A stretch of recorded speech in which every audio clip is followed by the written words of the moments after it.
Hechos capítulo 2, versículo 14 dice así. Entonces Pedro, poniéndose en pie con los 11, alzó la voz y les habló diciendo: varones judíos y todos los que habitáis en Jerusalén, esto os sea notorio y oíd mis palabras.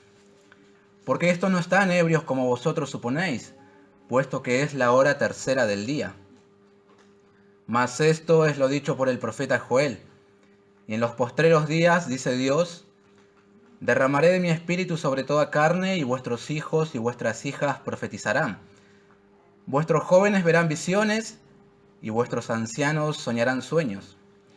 Y de cierto sobre mis siervos y sobre mis siervas en aquellos días derramaré de mi espíritu y profetizarán. Y daré prodigios arriba en el cielo y señales abajo en la tierra, sangre y fuego y vapor de humo. El sol se convertirá en tinieblas y la luna en sangre, antes que venga el día del Señor grande y manifiesto. Y todo aquel que invocar el nombre del Señor será salvo. Oramos.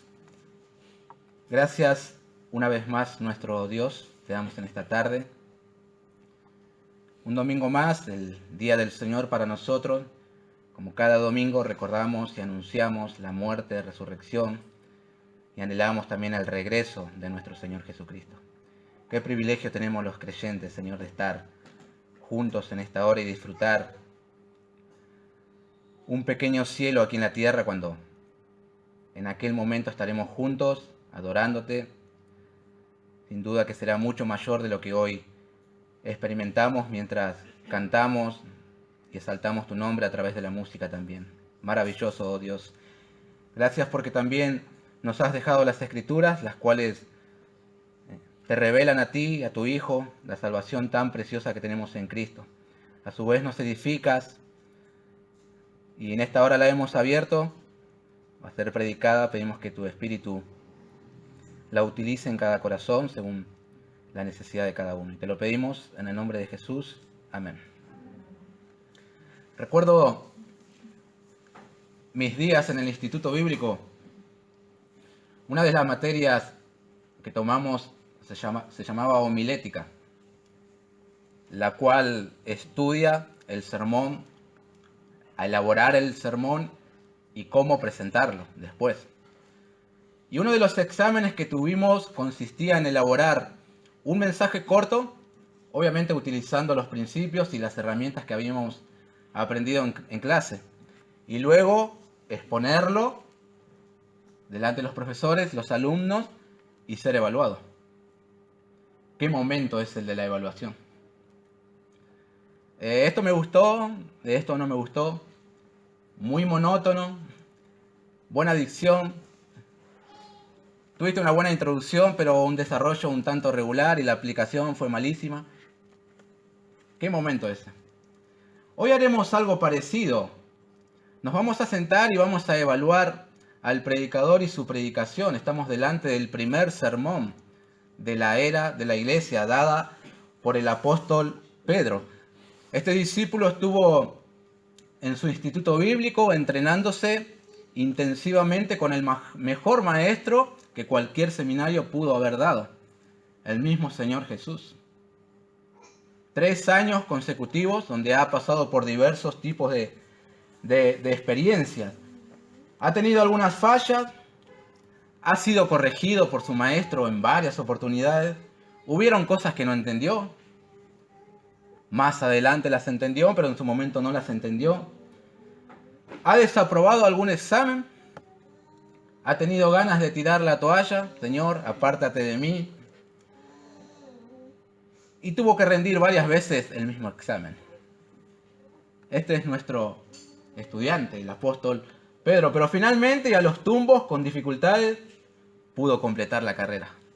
Le dieron el título de esclavo del Señor Jesucristo, el cual él llevó a su domicilio y lo puso en la pared de su oficina.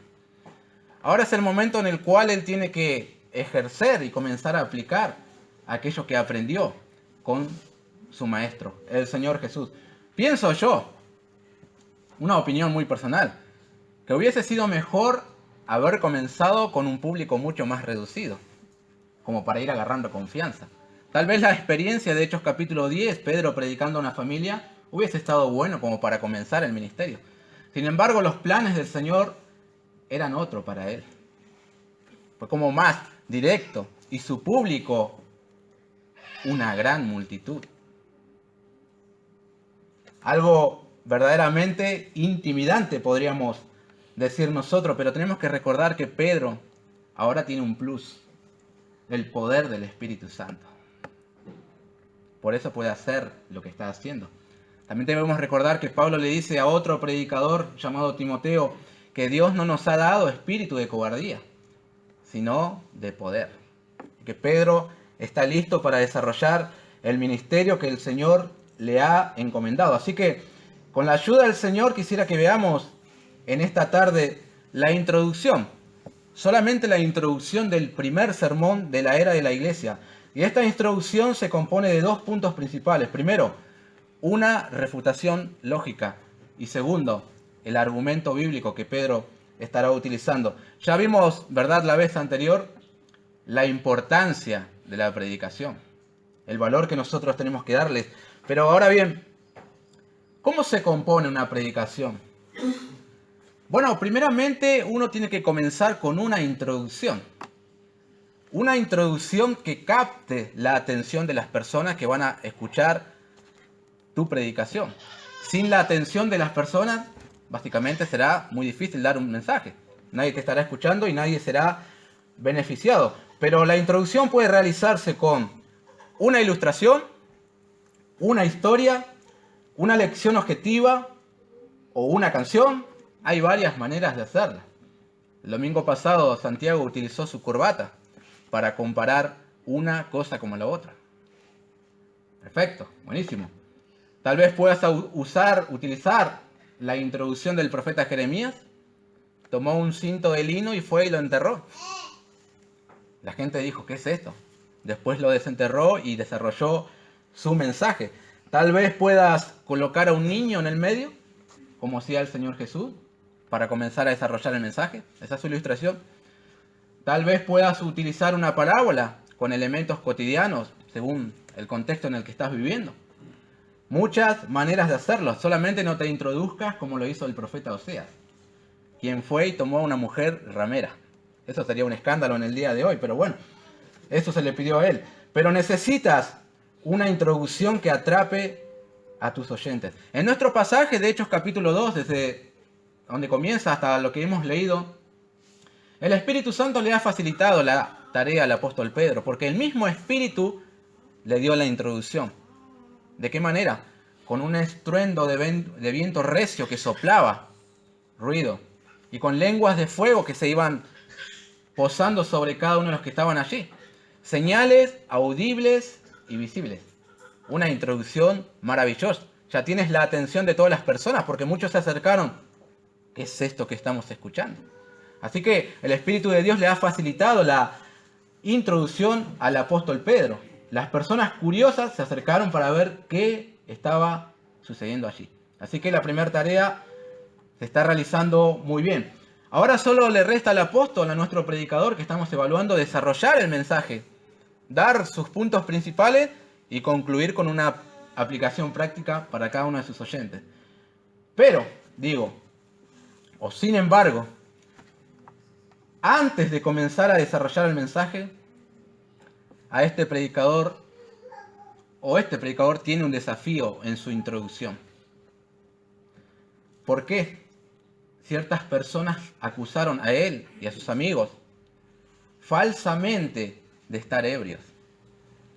Así que antes de seguir desarrollando el mensaje, él tiene que resolver este asunto. Si no, su público se le va a ir o no va a entender el mensaje que él va a dar. Nuestro primer punto, hermanos, en la introducción al primer sermón de la era de la iglesia, una refutación lógica. Dice el versículo 14, entonces Pedro, poniéndose en pie con los 11, alzó la voz. Y les habló con respeto a estas personas, pero con firmeza. No usó de violencia física ni verbal, no voló ni una oreja en ese momento. Teníamos un hombre ahora aquí completamente cuerdo, no manipuló las emociones de nadie. Su única arma, la verdad. Y comenzó refutando una mentira y una falsa acusación. Y yo, mientras pensaba en esto, decía, qué interesante la forma de desarrollar este mensaje. ¿Por qué comenzar refutando y no ir directamente al mensaje que él quería darle a la gente? Bueno, porque algunos creen que una predicación solo consiste en decirle cosas agradables a las personas. Como lo hacía, por ejemplo, el profeta Sedequías. Se presentó delante del rey Acab y le dijo, con estos cuernos que tengo aquí, vas a acornear a los reyes, al rey de Siria, y los vencerás. Profetizándole mentira. Primera Reyes 22. Otros creen que la predicación tiene como fin impulsar a las personas a sacar el campeón que tienen adentro. Entonces ya se imaginan cómo será esos tipos de mensajes, ¿verdad? Solamente apuntando a tu autoestima. Otros creen que la predicación es meramente consejos útiles para ser mejor personas. Necesito 5 pasos para ser un mejor hombre, un mejor esposo, una mejor esposa. Ya saben, y así se desarrollan los mensajes. Y no van a faltar aquellos que creen que la predicación es un medio para tirar palazos a la congregación. Aunque algunos usen el púlpito para eso, pero sin embargo ese no es el propósito de la predicación. Y Pedro aquí, simplemente introduciéndose al mensaje que va a dar, se encarga de refutar una falsa acusación. ¿Por qué razón? Porque la predicación también consiste en denunciar el error, el pecado, y llamar a la gente al arrepentimiento. Uno de los propósitos de la predicación. La acusación decía que este obrar del Espíritu no era más que un movimiento de gente borracha. Eso era lo que estaba sucediendo allí, creían. Pero el predicador, para refutar esta falsa acusación, apela a la lógica. Versículo 15. Porque estos no están ebrios, como vosotros suponéis, puesto que es la hora tercera del día. Ustedes saben que los judíos comenzaban a contar la primera hora del día a las 6 de la mañana, no como nosotros a las 0 hora. Entonces Pedro está diciendo, señores, no tiene lógica esto que suponen. Son las 9 de la mañana. La gente comienza a tomar un poco más tarde, no a esta hora. Una refutación lógica. Ustedes saben, hermanos, que vengo del conurbano. Allí no hay un horario específico para beber. Y puedes levantarte 6 de la mañana, ir al trabajo y vas a ver a personas en pleno apogeo de ebriedad. Pero por lo visto en Palestina no era así. Había un horario en el cual se veía a la gente borracha por la calle. Entonces Pedro está diciendo, la acusación de ustedes hacia nosotros no tiene lógica. No es un horario para comenzar a beber. La gente comienza a beber más tarde.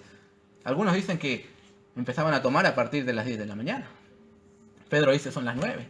¿De qué nos están acusando? No tiene sentido, es algo totalmente falso y absurdo. Pero a lo que quiero llamar tu atención no es tanto a la acusación de estos hombres, a Pedro y sus compañeros, porque detractores del obrar divino siempre los habrá. El Señor sanaba a los enfermos por el Espíritu de Dios y sin embargo lo acusaron de que lo hacía por Belcebú, el príncipe de los demonios.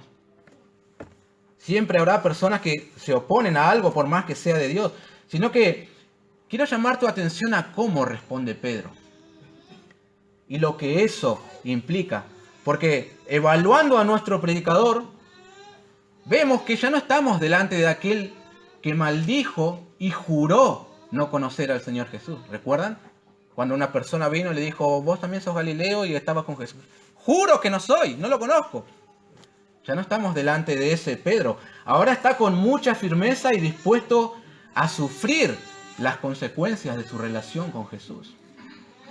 Qué maravilloso el cambio que estamos viendo. Pedro simplemente está aplicando algo que luego dejaría plasmado en su primera epístola. ¿Por qué? Primera de Pedro 3:15 dice, estad siempre preparados para presentar defensa con mansedumbre y reverencia ante todo aquel que demande razón de la esperanza que hay en vosotros. Aquí hay personas demandando una explicación y un predicador dispuesto a darla. Saben, hermanos, que muchas veces el predicador, guiado por el Espíritu Santo de Dios, dirá desde su púlpito cosas que molesten a las personas, cosas que no quieren escuchar, cosas que recibirán como si fuera un palazo, una indirecta, cuando no es más que el Espíritu Santo amonestando tu corazón. Pedro, lleno del Espíritu Santo, contrarrestando una falsa acusación, está exponiendo el pecado de estos hombres y su ignorancia en cuanto a la revelación divina. Eso está ocurriendo allí. Ustedes nos acusan de estar borrachos, sin embargo, esto se debe a que ignoran el poder de Dios. Esto no es consecuencia del mosto, sino de un obrar divino. ¿Cómo? Son judíos a quienes les fue revelado la Escritura por disposición de ángeles. ¿No están entendiendo aquello que está sucediendo aquí y nos acusan de estar ebrios? Exponiendo a Pedro su pecado y la ignorancia. Esto me recuerda cuando Esteban dijo a sus oyentes: duros de cerviz e incircuncisos de corazón y de oídos, vosotros resistís siempre al Espíritu Santo, así como vuestros padres, también ustedes. Esto es como cuando Jesús los llamó hipócritas, ciegos, hijos del diablo a algunos de sus oyentes. Palabras duras que suenan fuertes, pero se dijeron no para ofender, no para molestar, no para encolerizar a las personas, sino para que se vuelvan de sus malos caminos y se conviertan al Señor. Hoy tenemos una generación de cristianos que no aguantarían escuchar la predicación de Juan el Bautista. Juan, falto de amor, qué ofensivo sos. Este dijo a sus oyentes: serpientes, generación de víboras, ¿cómo escaparéis de la condenación del infierno? Mateo 23, 33. Y en Lucas 3, 7 dice: oh generación de víboras, ¿quién os enseñó a huir de la ira venidera? Haced pues frutos dignos de arrepentimiento y no comencéis a decir dentro de vosotros mismos: tenemos a Abraham por padre. Porque os digo que Dios puede levantar hijos de Abraham aún de estas piedras. Y ya también el hacha está puesta a la raíz de los árboles, por tanto, todo árbol que no da buen fruto se corta y se echa en el fuego. Juan, ¿cómo vas a predicar de esa manera hoy? Si Dios es amor. Este tipo de predicaciones nunca estuvieron de moda en los guetos evangélicos. Pero los predicadores están para predicar la verdad y no para decir palabras que a la gente les guste oír. Ese es el propósito de los predicadores. Pablo dijo que si todavía agradara a los hombres, no sería siervo de Cristo en Gálatas 1. Si prestamos atención al contexto de la vida de Pedro, seguramente estarán asombrados, así como lo estoy yo cuando leo de él. Porque este hombre un tiempo antes dijo: aunque todos se escandalicen de ti, yo nunca me escandalizaré. Apresaron a su señor, Pedro huyó y, por cierto, escandalizado.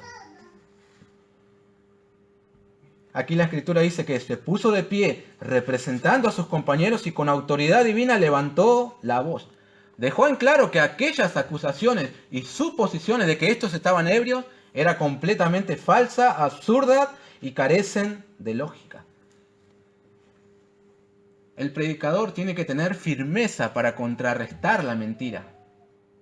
Mucha firmeza, pero seguridad también para decir la verdad. ¿Saben que decirle a una persona o a un grupo de personas: estás equivocado, eso que supones, esa acusación es falsa, errada, equivocada? Sinceramente no es sencillo. No es sencillo hacer eso. Los judíos, ustedes saben, eran medio chispitas y ligeros con la mano. No por ser judío, obviamente, sino por su naturaleza pecaminosa, y no le gustaba la corrección. Nadie se animaba a decirle a un judío: estás equivocado. Es lo que Pedro está haciendo aquí. Y Pedro no olvidaba que a su maestro en cierta oportunidad lo llevaron hasta la cumbre del monte sobre el cual estaba edificada la ciudad de ellos para despeñarle. ¿Por qué razón? Solo por decir que la escritura se había cumplido en Lucas 4:29. Pedro no olvidaba que a su maestro quisieron apedrearlo por decir a los judíos que él era antes que Abraham. Juan 8:59. Pedro no olvidaba que a su maestro lo mataron por celos y envidia. Sin embargo, esto no es un obstáculo para él ahora. No es un obstáculo para que contrarreste una acusación. Muchos líderes hoy en día temen a las confrontaciones. con los miembros de la iglesia cuando es necesario. Solo el hecho de pensar en decirle a un hermano que se está conduciendo mal o pedirle algo que resulte incómodo, ya lo paraliza completamente. Sucede eso hoy en día. Entonces permiten que en la iglesia se practiquen ciertas cosas que hasta pueden resultar pecaminosas o que sean un obstáculo para que se lleve un culto ordenado. Sucede eso. Pero los predicadores son personas que viven en constante tensión. ¿Por qué razón? Porque es un pecador que está predicando a pecadores que en cualquier momento pueden explotar en ira. Un predicador, un profeta llamado Jeremías dijo: mejoren vuestros caminos, mejoren vuestras obras. Eso fue suficiente para que él estuviera preso. Luego también lo tiraron en un pozo con cieno en el cual él se hundía. Jeremías capítulo 38. El predicador tiene que tener la determinación que tuvo el profeta Micaías. Vive Jehová, que lo que Jehová me hablare, eso diré. Nada más. Primera Reyes 22:14. Si yo me acerco a usted y le digo: hermano, qué lindos zapatos traes hoy, probablemente me abraces, me upes y me invites a un café. Pero ¿qué tal si me acerco a usted y le digo: hermano, cuando usted solicitó la membresía de la iglesia, en los estatutos estaban que usted tiene que buscar el bien de la misma y asistir a las reuniones? ¿Por qué no lo estás haciendo? Tal vez me agarren del cuello. ¿Y a vos quién te puso por juez? Hace 20 años que estoy en el Evangelio. Se enojen conmigo. ¿Puede pasar? Recuerdo una vez un hermano se me acercó y me dijo, resumiendo: eso que hiciste está mal y tenés que corregirlo. Me tomó aparte, por cierto. Si bien es cierto, la manera en que me lo dijo no fue la mejor y yo tenía ganas de darle una patada voladora. Pero la exhortación con la que vino a mí era correcta. Y con el tiempo me hizo mucho bien, me ayudó a enderezar una cosmovisión del ministerio que estaba completamente torcida. Y hoy le doy gracias por lo que hizo. Otro hermano también hizo lo mismo. Gracias. Verdaderamente se necesitan personas así. Pero creo que hoy hemos perdido esa sana costumbre y bíblica de amonestarnos los unos a los otros. Por la sencilla razón de que todo el mundo se ofende debido a su inmadurez. Todo el mundo se ofende. Si animas a un hermano a que se congregue, se ofende. Si le dices a una joven que se vista con pudor y modestia, se ofende. Si le dices a alguien que se arrepienta de su pecado, te dice: no juzguéis, y se ofende. Una cristiandad de cristal que se ofende por todo, aunque lo que le digamos sea para su bien, su crecimiento espiritual. Todo el mundo se ofende. Recuerdo una vez a una hermana, a Lugier, le pidió si se podía correr de su asiento para darle lugar a un matrimonio que estaba recién llegando. No lo hizo y se ofendió. Suele pasar entre los cristianos. Sin embargo, en la Biblia nos dice una y otra vez: animaos los unos a los otros. Primera Tesalonicenses 5:11. Podéis amonestaros los unos a los otros. Romanos 15:14. Exhórtense unos a otros. Colosenses 3:16. Alentaos los unos a los otros. Primera Tesalonicenses 4:18. Confesaos vuestras ofensas unos a otros. Santiago 5:16. Y ese concepto de unos a otros lo vas a encontrar muchas veces en las Escrituras. Solamente he tomado algunos ejemplos. Pero hemos perdido esa sana costumbre que tanto bien le hace a la iglesia de acercarnos el uno al otro y decirle: hermanos, me parece que te estás conduciendo de una manera equivocada y no estás honrando al Señor. Hermano, tal vez no tendrías que publicar esas cosas en el Facebook porque puede ser de tropiezo a otro hermano. Y no lo hacemos. Tenemos el temor al rechazo o a que el hermano se ofenda. Sin embargo, la Biblia nos invita a hacer eso. De esa manera se discipula, de esa manera la iglesia crece. Pero qué maravilloso lo que estamos leyendo. Un hombre transformado por el Espíritu de Dios se puso de pie y con autoridad. Momentos, señores. Aquí no hay gente ebria como suponen. Una refutación lógica. Creo que los muchachos lo tomaron bastante bien. Por lo menos en ese momento no reaccionaron como reaccionarán mucho más adelante. Pero aún no hemos llegado a eso. Ahora bien, La parte más interesante del asunto vamos a considerarlo en nuestro segundo punto, el argumento bíblico. Pedro ya ha refutado esa falsa acusación y ahora él va a presentar un argumento bíblico de aquello que está sucediendo. La gente está conmocionada, le dijeron ¿qué quiere decir esto? Otros lo están acusando. Bueno, él va a presentar un argumento bíblico de aquello que está sucediendo. Si no están ebrios, entonces, ¿qué es este movimiento? Versículo 16. Mas esto es lo dicho por el profeta Joel. Ahí nomás. Pedro podría haberse puesto de pie y alzando la voz decir como algunos predicadores: varones judíos, voy a contarles mis testimonios de conversión. Yo estaba en el mar de Galilea y... No, Pedro, ¿qué dice la Biblia, Pedro? No nos interesa tu conversión. Pedro podría comenzar leyendo un salmo y terminar hablando de sus proyectos y sus visiones en cuanto al ministerio. ¿No hacen algunos así? Comienzan leyendo un texto y terminan hablando de otra cosa. Tal vez Pedro podría testificar de su experiencia viendo a Jesús transfigurarse. Eso podría asombrar mucho a las personas, pero simplemente sería una cortina de humo que pronto se esfumaría. La predicación de Pedro, el argumento que está por presentar, tiene como base las Escrituras. Esto es lo dicho por el profeta Joel. Esto no es una visión que tuve a orillas del mar de Galilea. Esto no es algo que me contó la hermana sultana. Esto no es lo que creo más conveniente para mi congregación. Esto no es una revelación personal que yo tuve mientras oraba. Esto es lo que Dios dice en su palabra. Ese es el argumento de Pedro. Y esa es la tarea de todo predicador. Dar a conocer lo que la palabra de Dios dice. Y no cómo Dios está bendiciendo el ministerio y esas cosas. ¿Qué dice la Biblia, Pedro? Esto es lo que dice la Escritura. Si prestan atención, Pedro está saturado de la Biblia.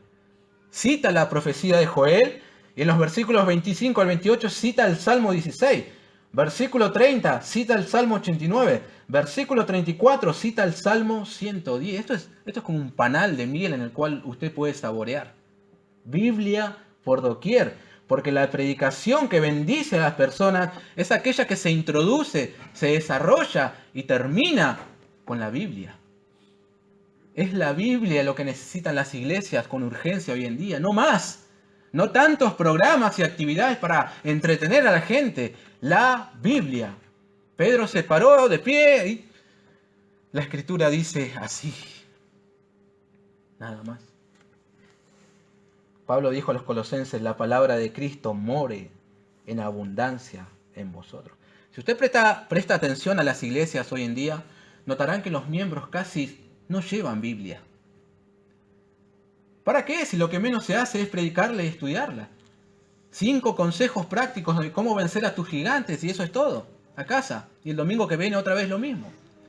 Necesitamos la Biblia. Ahora bien, la profecía que cita Pedro ha traído cierta controversia entre los cristianos. ¿Por qué? Pedro está presentando una profecía aquí del profeta Joel, como si se estuviera cumpliendo en ese mismo momento. Ustedes nos oyen hablar en sus lenguas las maravillas de Dios, escucharon ruidos, vieron cosas. Bueno, eso es el cumplimiento de la profecía que dio Joel. Ahora, ¿por qué digo que hay una controversia? Primeramente, cuando Pedro da estas palabras, los judíos prestan mucha atención, porque se está citando las escrituras inspiradas, la fuente de autoridad que ellos tenían. Y alguien podría decir: momentito, Pedro, ¿dónde están los jóvenes con visiones y los ancianos con sueños? Pedro, ¿dónde están los prodigios arriba en el cielo y las señales en la tierra? ¿Dónde la sangre, el fuego y vapor de humo? ¿Dónde que eso de que el sol se convirtió en tiniebla y la luna de sangre? No estamos viendo eso, Pedro. ¿Por qué estás citando esta profecía?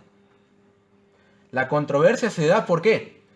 Hay creyentes que consideran que esto tuvo un cumplimiento total en ese momento, pero de una forma alegórica, figurada.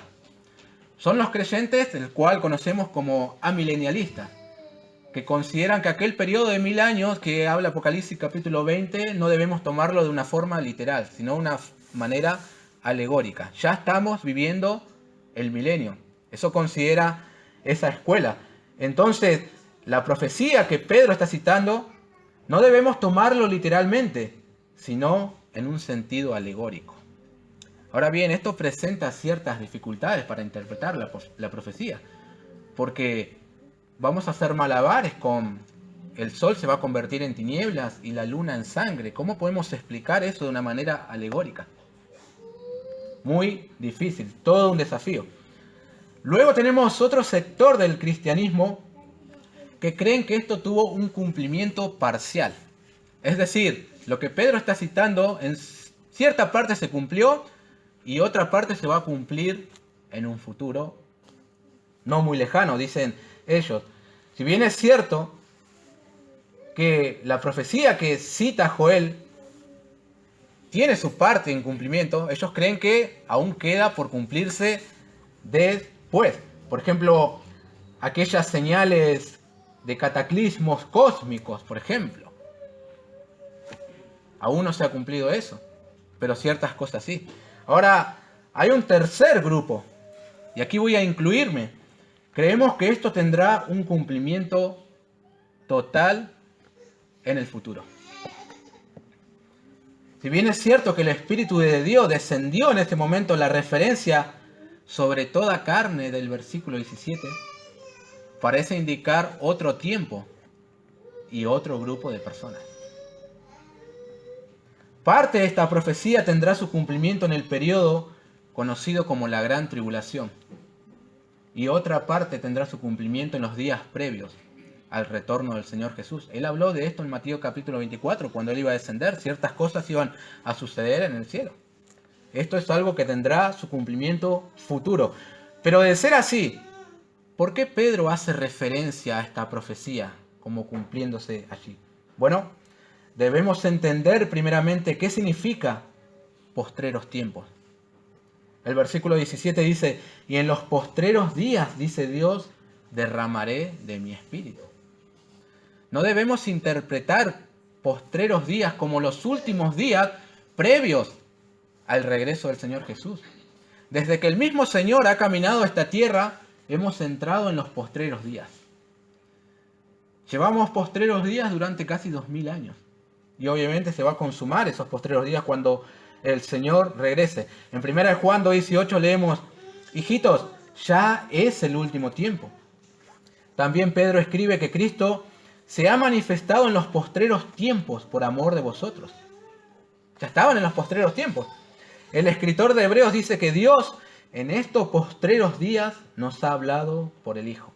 Hemos estado en los postreros días desde que el Señor se manifestó. De esa manera podremos interpretar correctamente lo que está citando aquí Pedro. Pero permítanme citar al profesor Pedro Esmillos como para redondear el pensamiento. Dice él, la profecía que cita el apóstol Pedro tiene una proyección escatológica que va más allá del tiempo en el que se produjo el descenso del Espíritu Santo. El apóstol Pedro está interesado en que los oyentes entiendan que una nueva revelación con el Espíritu, ya anunciada en el mensaje profético, se había iniciado y que las manifestaciones de la plenitud se habían puesto de manifiesto delante de todos. Fin de la cita. Básicamente Pedro está diciendo que aquello que está aconteciendo está relacionado completamente con Dios y con las profecías. Eso es todo. Y no por haber ingerido alcohol. No vamos a ahondar nosotros en cada detalle de lo que la profecía revela porque no es nuestro tema. Pero solo quiero decir que en esta introducción del apóstol Pedro, en esta introducción del primer sermón de la era de la iglesia, él refutó lógicamente una acusación que se le estaba haciendo. Y a su vez presentó un argumento bíblico de lo que estaba ocurriendo. Ahora bien, ¿cómo podríamos finalizar evaluando la predicación y a nuestro predicador? Bueno, nosotros solo hemos visto su introducción. Sería injusto si le pusiéramos un 6, porque aún quedan el desarrollo, los puntos principales y las aplicaciones prácticas para ello. Pero si somos honestos, esto ha sido una excelente introducción del apóstol Pedro. Vívida, bíblica y que cumple el propósito de una introducción. Muy bien, 10, carita feliz, le diríamos a Pedro. Para finalizar voy a decir que al predicador no podemos juzgarlo por su pasado, sus errores y sus pecados, siempre y cuando estos no lo descalifiquen para el ministerio. No podríamos ser injustos con Pedro. Es cierto, nuestro predicador tuvo sus caídas, no deja de ser un pecador redimido por el Cordero, pero al final de cuentas, un pecador. Más adelante nosotros veremos que él manifestó hipocresía. Tuvo que venir el apóstol Pablo y cachetearlo delante de todos para enderezarlo. Su proceso de madurez continuaba. No estaba completo nuestro predicador. Pero una cosa quiero enfatizar. Es increíble lo que el Señor hace con una persona cuando éste se deja moldear por el alfarero. Increíble. Aquí está introduciéndose en su predicación con entereza, cordura, firmeza y sabiduría, cuando en otro momento de su vida era impulsivo en sus palabras y en sus acciones. Qué increíble el cambio. Los méritos son del Señor que transforma las vidas y te convierte en alguien útil para su gloria. ¿Quién hubiera creído que un hombre bruto y del vulgo pudiera pararse delante de una multitud e iniciar la era de la iglesia con el primer sermón? Y el impacto que tuvo su predicación. ¿Quién hubiera creído esto? Nadie. Ni su familia. El Señor pudo hacer eso en la vida de este hombre. Segundo, no temas predicar la verdad. No temas predicar la verdad independientemente de sus consecuencias. Esto vemos en Pedro. Si predicas el evangelio bíblico, probablemente te cueste amistades, disque hermanos, familiares y más. Pero debes decir como nuestro predicador, así dice la Escritura. Por más que resulte ofensivo. Si alguien se ofende, que se ofenda. El pastor MacArthur dice, no suavices el evangelio. Si la verdad ofende, deja que ofenda. La gente ha estado toda su vida ofendiendo a Dios. El evangelio bíblico, decir así dice la Escritura, puede resultar una ofensa. Miraremos el desarrollo del mensaje de Pedro el próximo día del Señor, pero qué impactante lo que el Señor hizo con esta persona, ¿verdad? Qué maravilloso. Contrarrestando aquí la mentira y exponiendo con firmeza la verdad. Un hombre completamente transformado por el Señor. Nada más, hermano. Vamos a orar. Gracias, oh Dios, una vez más, por lo que vemos en las Escrituras, tu poder transformador. Qué maravilloso, Señor, cómo obras en las personas, transformando.